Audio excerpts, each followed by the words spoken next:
স্বাগত এনএসএ নিউজে থাকার জন্য। ভোটের দোরগড়ায় আমরা এখন। রাজনীতি যে কোনো আলোচনায় হোক, তার সঙ্গে ভোট অবশ্যই এসে যাচ্ছে। 2026-এ বিধানসভা নির্বাচন।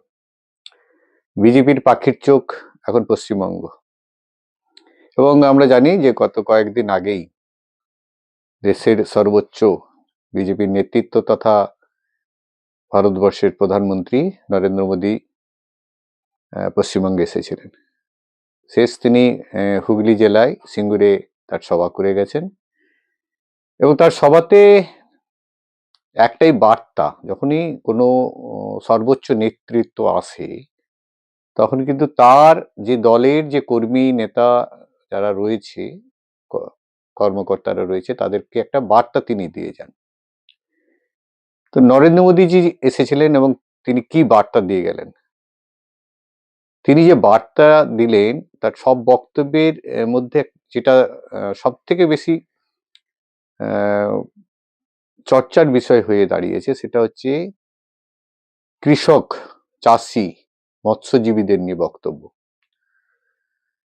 তিনি তার বক্তব্যের বড় একটা অংশ এই গোটা পৃথিবীর বুকে ভারতীয় সবজিকে বা ভারতীয় যে চাষ রয়েছে বা বিভিন্ন ধরনের মৎস্য চাষ থেকে শুরু করে সব চাষ রয়েছে, সেটা ভারতবর্ষের বাইরে পৃথিবীর মানে পৃথিবীতে ছড়িয়ে দেওয়ার একটা তার ইচ্ছে আছে, স্বপ্ন আছে, এটা তিনি বলে গেলেন। और प्याज की खेती होती है, अन्य सब्जियां भी उगाई जाती है। दुनिया में फ्रेश सब्जियों की बहुत बड़ी डिमांड है। साथ ही पैकेज सब्जियां के लिए भी दुनिया में बहुत बड़ा मार्केट है। मेरा तो सपना है कि दुनिया भर के बाजारों में भारत के किसानों, भारत के पशुपालकों और भारत के मछुआरों के उत्पाद दुनिया में धूम मचाए। दोस्तों, दुनिया में धूम मचाए। इसलिए देश भर में फूड प्रोसेसिंग फैसिलिटी और कोल्ड स्टोरेज चेन बनाने पर बहुत काम हो रहा है। यहां बनने वाली भाजपा सरकार इस काम को भी तेज गति से आगे बढ़ाएगी, और ये मोदी की गारंटी है। बंगाल के मछुआरों को पीएम मत्स्य संपदा योजना जैसी केंद्र की स्कीम का फायदा नहीं मिल पा रहा है। टीएमसी कैसे अपनी दुश्मनी निकाल रही है, इसका मैं आपको एक उदाहरण देता हूं। बंगाल में लाखों परिवार मछली के काम से जुड़े हुए हैं। यहां से अभी जितनी मछली एक्सपोर्ट होती है, उससे कहीं अधिक संभावनाएं बंगाल में है। बंगाल के फिशरमैन में वो ताकत है। इसके लिए जरूरी है कि मेरे मछुआरे भाई बहनों को मदद मिले, मेरे मछुआरे भाई बहनों को बेहतर टेक्नोलॉजी मिले। इसी सोच के साथ देश भर के मछुआरों की मदद के लिए केंद्र सरकार ने एक डिजिटल प्लेटफॉर्म बनाया। इस डिजिटल प्लेटफॉर्म पर देश भर की राज्य सरकारें अपने यहां के मछुआरों के नाम रजिस्टर करवा रही है। लेकिन बंगाल में इस काम पर ब्रेक लगा हुआ है। हम बंगाल की टीएमसी सरकार को बार बार चिट्ठी लिखते हैं। मुख्यमंत्री जी चिट्ठी नहीं पढ़ती है, लेकिन अफसरों को तो पढ़ने दो। लेकिन टीएमसी सरकार यहां के मछुआरों के रजिस्ट्रेशन में बिल्कुल सहयोग नहीं कर रही है। প্রতিটি বক্তব্যের মধ্যে কিন্তু একটা উদ্দেশ্য থাকবে এবং তার একটা বার্তা থাকবে এবং সেই বার্তাটি কর্মকর্তা যারা রয়েছে, রাজনৈতিক বিজেপি যারা নেতৃত্ব রয়েছে তাদেরকে বুঝে নিতে হবে। এবং এখানে একটা জিনিস দেখা যাচ্ছে, যেখানে চাষি মৎস্যজীবীদের নিয়ে তিনি যখন একটা স্বপ্ন দেখার শুরু করেছেন, অবশ্য তার মানেই এটা বুঝে নিতে হবে একটা গুরুত্বপূর্ণ বিষয়, যেটা সব থেকে সামনে আসছে যে চাষি, তারপরে বিভিন্ন যে শিডিউল কাস্ট, ওবিসি, বিভিন্ন ধরনের যে আমাদের দেশে জাতি রয়েছে, তাদেরকে নিয়ে একটা বরাবরই রাজ্য সরকার আছে তাদের একটা কর্মকাণ্ড চলতে থাকে। ঠিক সেরকমই যখন বামফ্রন্ট থেকে তৃণমূল সরকার আসে, তার পরেই কিন্তু মুখ্যমন্ত্রী মমতা বন্দ্যোপাধ্যায় এই যারা ওবিসি রয়েছে বা যারা শিডিউল কাস্ট রয়েছে, এসটি রয়েছে, তাদেরকে নিয়ে একটা ভাবনা চিন্তা তার ছিল এবং তিনি তার যে সরকারি আধিকারিকরা ছিল তাদেরকে নিয়ে কয়েক বছর আগে একটি তার যে প্রশাসনিক বৈঠক হয় সেখানে তিনি আলোচনা করেছিলেন। ঠিক সেই সময়, মানে কয়েক বছর পুরনো যদিও সেই বক্তব্য, তবুও তার যে গুরুত্বটা কতটা ছিল বা তিনি কতটা গুরুত্ব দিয়েছেন, সেই মমতা বন্দ্যোপাধ্যায়ের সরকারের যে সমস্ত আধিকারিকরা ছিল তাদেরকে নিয়ে তিনি যখন প্রশাসনিক বৈঠক করেন তখন ঠিক কি আলোচনা হয়েছিল আমরা একটু আগে শুনে নিই। যে পোর্টাল ছিল ওখান থেকে খুঁজে আমরা প্রায় 22,000 মতো কাস্ট সার্টিফিকেট আইডেন্টিফাই করেছি, তাদের নাম, নাম্বার, তাদের অ্যাপ্লিকেশন নাম্বার কখন দিয়েছে, তারপরে ওরা 67 মতো ক্যাম্প করে 5,833 এই যে পুরানো 3 বছর 2 বছর এরকম করে অ্যাপ্লিকেশন পড়েছিল ওটা দেওয়া হয়ে গেছে ম্যাডাম। 17,000-এর মধ্যে 10,000 মতো সার্টিফিকেট ছিল যারা অলরেডি নিয়েছে ডুপ্লিকেট, মানে already they have got the certificate, আর প্রায় 1,500-এর মতো সার্টিফিকেট রিজেক্ট হয়েছে কারণ দে আর নট এলিজিবল। শুধু দেখতে হবে যে যারা কাস্ট সার্টিফিকেট দিতে যাবে বাই বার্থ তো শিডিউল কাস্টটা হয়। Yes madam.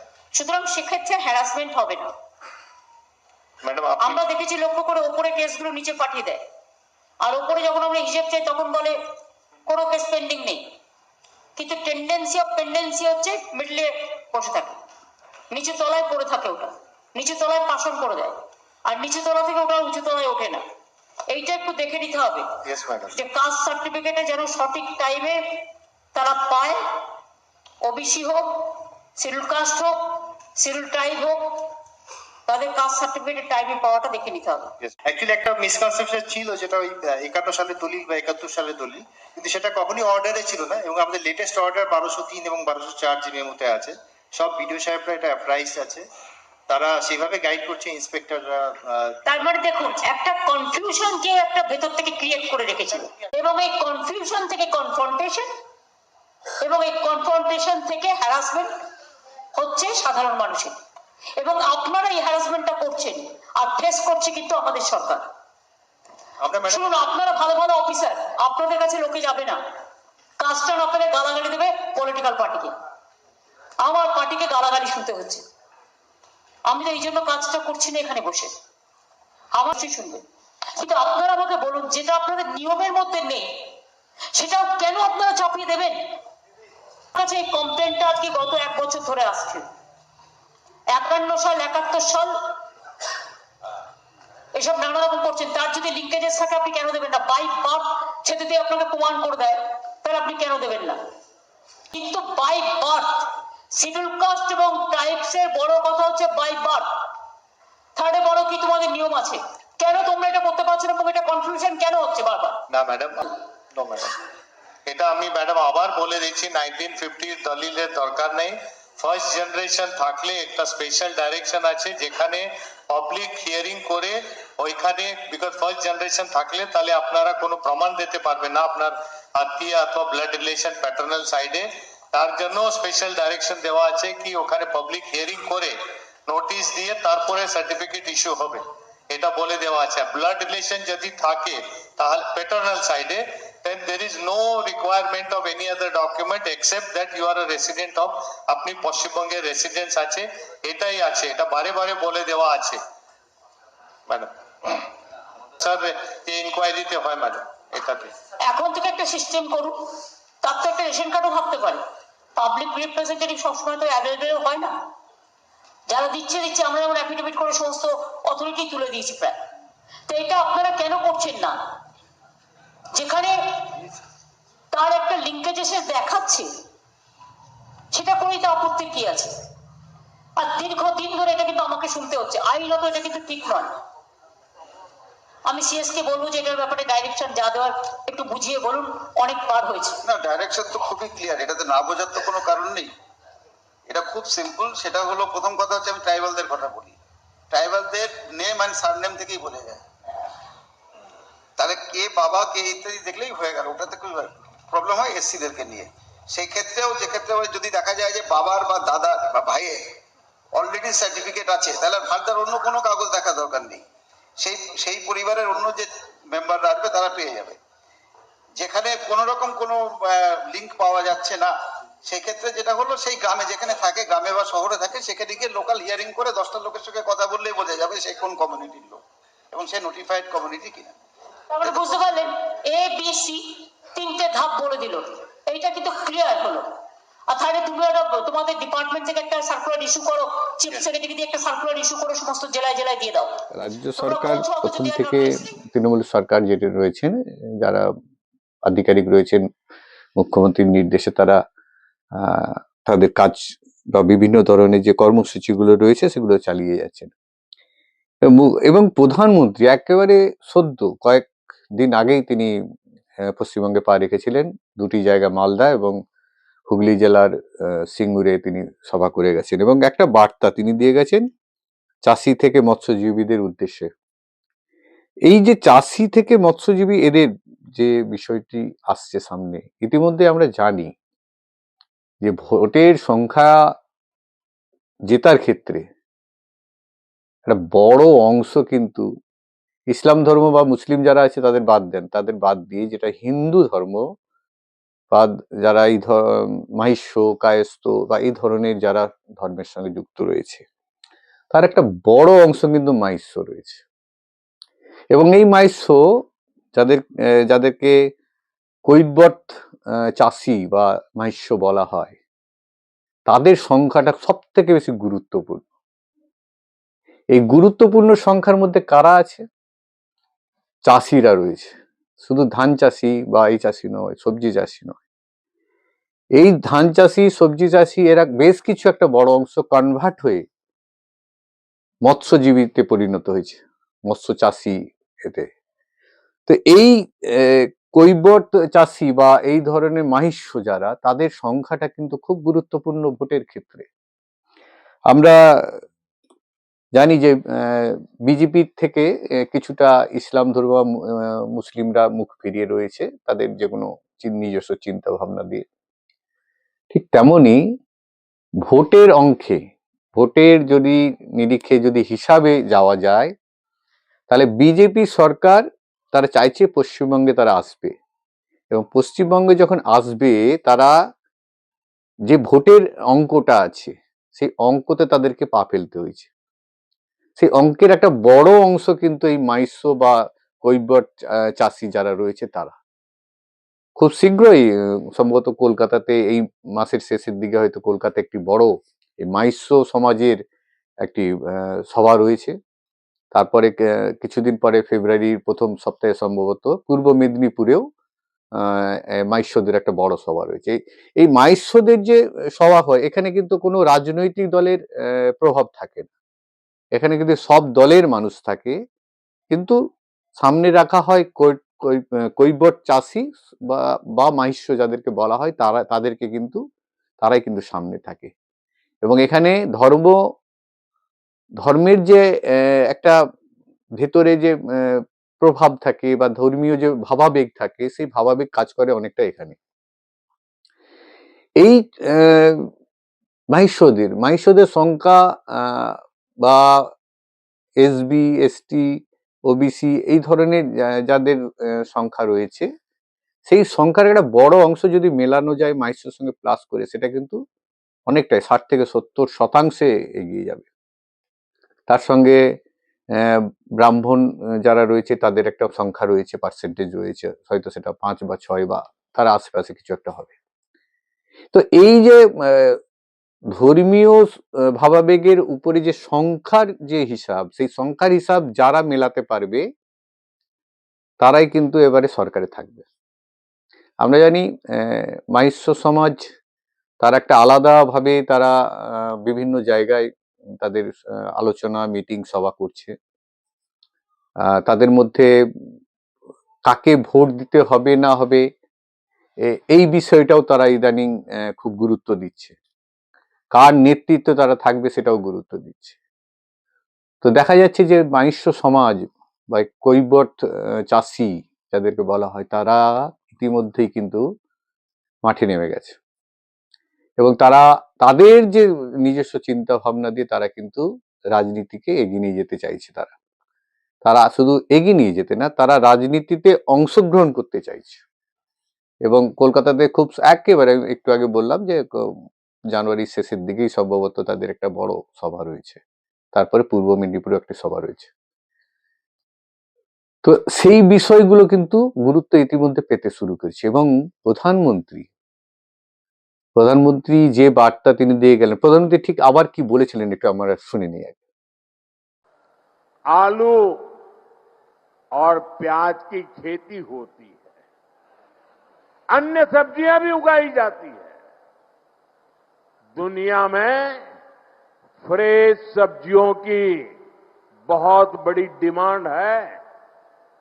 साथ ही पैकेज सब्जियां के लिए भी दुनिया में बहुत बड़ा मार्केट है।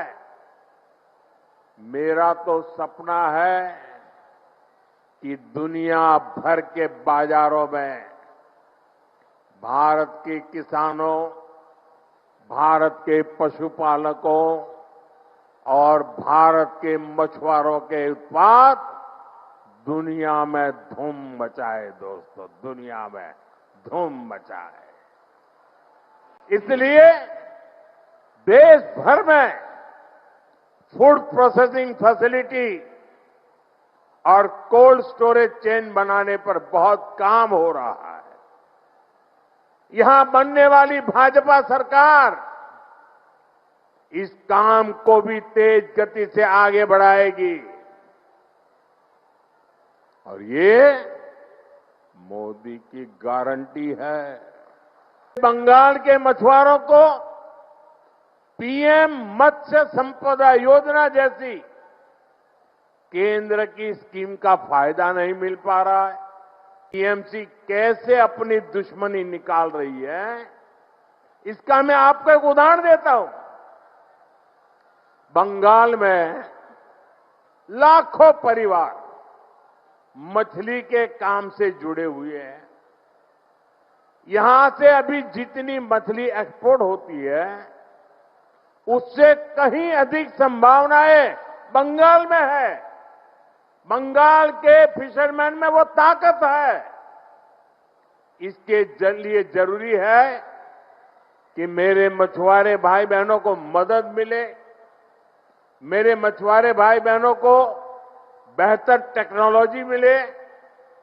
इसी सोच के साथ देश भर के मछुआरों की मदद के लिए केंद्र सरकार ने एक डिजिटल प्लेटफॉर्म बनाया। इस डिजिटल प्लेटफॉर्म पर देश भर की राज्य सरकारें अपने यहां के मछुआरों के नाम रजिस्टर करवा रही है।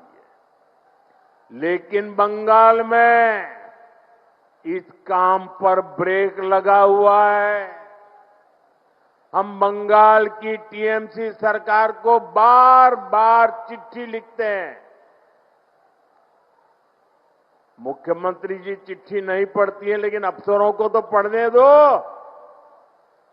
लेकिन टीएमसी सरकार यहां के मछुआरों के रजिस्ट्रेशन में बिल्कुल सहयोग नहीं कर তার বক্তব্যে, প্রধানমন্ত্রীর বক্তব্যের মধ্যে চাষি, মৎস্যজীবী এই ব্যাপারটা কিন্তু তিনি সামনে রেখেছেন এবং এটা সামনে রাখা মানেই তার দলের নেতৃত্বের কাছে একটা বার্তা যাওয়া যে এই যে যারা চাষি, মৎস্যজীবী যারা রয়েছে, বিভিন্ন সবজি চাষ করে বা এই ধরনের, তাদের মধ্যে কারা রয়েছে।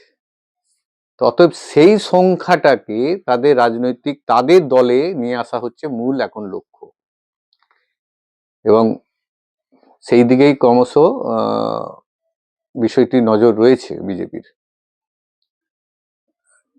দল এখন রাজনৈতিকভাবে বিজেপি রয়েছে, তৃণমূল কংগ্রেস রয়েছে, একেবারে প্রত্যেকেরই আপনি যদি দেখেন সভা যখন হচ্ছে প্রচুর মানুষ সমাগম করছে, প্রচুর মানুষ। বিজেপির যে কোনো সভাতেও দেখা যাচ্ছে প্রচুর লোক আসছে, তৃণমূলের সভাতেও লোক আসছে। কয়েকদিন আগেও অভিষেক ব্যানার্জি, যে সর্বভারতীয় সাধারণ সম্পাদক তৃণমূল কংগ্রেসের, তিনিও বা ডায়মন্ড হারবারের সাংসদও বটে, তিনি সভা করছেন, যেখানে যাচ্ছে প্রচুর মানুষ হচ্ছে।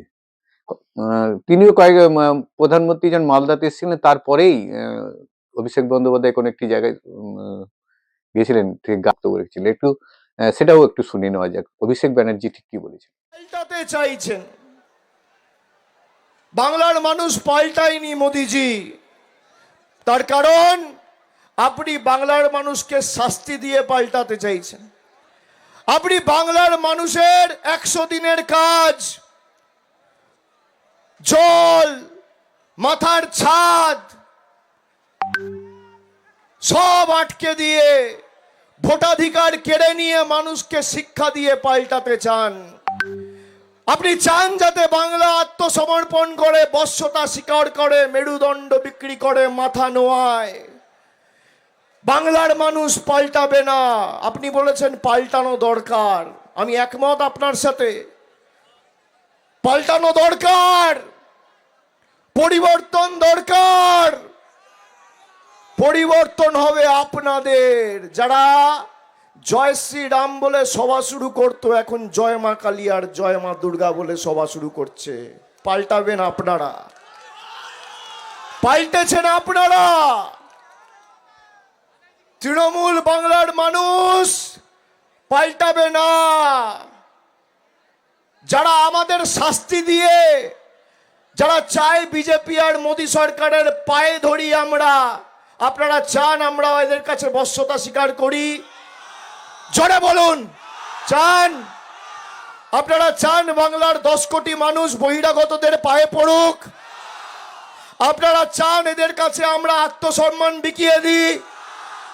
আপনারা চান এদের কাছে আমরা মাথা নত করি? আমাদের মাথা নত করতে হলে আমরা ঈশ্বরের কাছে করব, আল্লাহর কাছে করব, সর্বশক্তিমানের কাছে করব, বাড়ির বয়োজ্যেষ্ঠদের কাছে করব, মায়ের কাছে করব, বাবার কাছে করব, দিল্লির জল্লাদদের কাছে আর বিজেপির হাড়মাদদের কাছে বাংলা মাথা নত করবে। একদিকে মুখ্যমন্ত্রী মমতা বন্দ্যোপাধ্যায় প্রশাসনিকভাবে যারা পিছিয়ে পড়া রয়েছে, যারা চাষি রয়েছে, যারা ওবিসি, এসটি, সিজে, এই তাদের বিষয়ে যথেষ্ট কড়া সিদ্ধান্ত নিয়ে রেখেছেন। সরকারি কর্মীদের বা নেতৃত্ব, সরকারি যারা আধিকারিক রয়েছে তাদেরকে বার্তা দিয়েছেন, যারা এই ধরনের এর জন্য সার্টিফিকেট বা এর জন্য আসবে, তাদের যেন কোনো রকম হ্যারেস না হয়, দ্রুততার সঙ্গে যেন তারা সার্টিফিকেট পায়।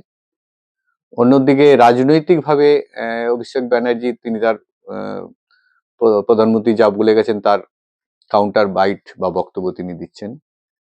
কিন্তু আমি যেটা খুব সহজভাবে দেখতে পেয়েছি, যে প্রধানমন্ত্রী যখন বক্তব্য রাখছে এবং প্রধানমন্ত্রীর বক্তব্যের মধ্যে চাষি, মৎস্যজীবী, সবজি চাষ, এই বিষয়গুলো যখন আসছে, তার মনে এই যে কৈবর্ত চাষি মাইশ্য যারা, তাদের সংখ্যাটা কিন্তু ভোটের রাজনীতিতে তারা কিন্তু উলট পালট করে দিতেই পারে। এই সংখ্যাটা যেদিকে থাকবে, তাতে করে কিন্তু তাদের লাভ হবে। তো এক কথায় বলাই যেতে পারে, উভয় পক্ষ, তৃণমূল কংগ্রেস, বিজেপি, উভয় পক্ষই কিন্তু প্রস্তুত রয়েছে 2026 নির্বাচনে কে কিভাবে তাদের রাজনৈতিক গুটি সাজাবে। তো সময়ের অপেক্ষা, আর কিছুদিনের মধ্যে বা 1-1.5 মাসের মধ্যে হয়তো নির্বাচন ঘোষণা হয়ে যাবে। 2026 বিধানসভা নির্বাচন পশ্চিমবঙ্গে। এসআইআর নিয়েও আমাদের বহুত সমস্যা চলছে এখনো পর্যন্ত। কিভাবে প্রশাসন তার মানুষকে সন্তুষ্টি দিতে পারবে, সেটা একটা বিষয় রয়েছে। তো দেখা যাক ভোটের প্রাক্কালে গিয়ে কি দাঁড়ায় এবং পরে ভোটের রেজাল্ট কি হয়। কিন্তু একটা কথাই আপনাদের বলতেই হয় যে ভোটের অঙ্কের হিসাবে এই মুহূর্তে কৈবর্ত চাষি বা তাদেরকে মহিষ্য বলা হচ্ছে সেই অংশ কিন্তু ভোটের অঙ্ক গুলিয়ে দিতে পারে। যেদিকে তারা থাকবে সেদিকেই তারাই কিন্তু সরকার গঠন করবে। ভালো থাকবেন, সুস্থ থাকবেন। এনএসি নিউজে থাকার জন্য অনেক অনেক ধন্যবাদ।